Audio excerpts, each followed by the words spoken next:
So this next little article is called Seeking Discarded Cloth. We seek Bangsakula cloth, and there's a footnote on that. Bangsakula cloth is discarded cloth in a dust heap or refuse pile. Bhikkhus may choose to follow the observance of only making robes from such discarded cloth. That was one of the Dhutanga practices in the time of the Buddha. And it was also one of the ways of actually acquiring cloth for robes and in the Buddha's time. We seek Bangsakula cloth to wrap around ourselves. What benefit is there in using Bangsakula cloth to make our robes?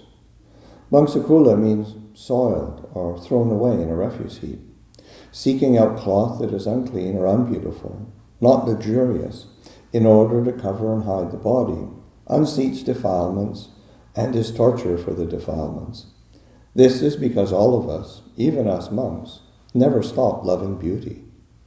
The Lord Buddha therefore instructed his monks to wear Bangsakula cloth, which is a skillful way to put pressure on the defilements. This is called seeking Bangsakula cloth, or cloth that is soiled, cloth that is in a sad state, cloth in a refuse heap. Presently, no one is really interested in using Bangsakula cloth. Some monks delight in their using of Bangsakula requisites, but here people rarely sew Bangsakula robes because there's not much opportunity to find and make use of it. In Lumpu Man's biography, there are many accounts of how he always used Bangsakula cloth for his lower robe, his upper robe, and his sangati. He always used it for these three robes. One time, Mr. Wan Komnamun offered katina cloth to Lumpu Man, having organized a procession of people from Nakhon Ratchasima in preparation for a grand ceremony. They came by train and continued on to Nongpur village in a long line of vehicles and ox carts. When they arrived, Lumpu Man said to turn the katina cloth into Bangsakula cloth in order to make the offering more meritorious. The meaning here is that Bangsakula cloth brings great benefit. When Mr. Wan heard Lumpu Man speak like that, he determined the katina cloth to be Bangsakula cloth instead. He made a pile of cloth in the shade of a tree, covered it with leaves and twigs, and lit incense and candles while making the determination.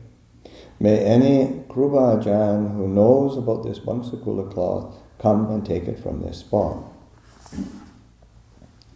These days it will be difficult for monks to find truly soiled cloth.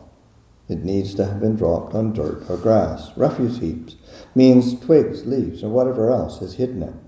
When seeking out cloth to use as Bangsakula, search for cloth that is in a refuse heap or in a pile of twigs. If these conditions are present, then in taking it as something one will wear, it may rightly be called Bangsakula. This is a principle of Dhamma that the Lord Buddha encouraged his monks to study. Proper search, proper practice. The preceptor must give this instruction to new monks on the day of their ordination.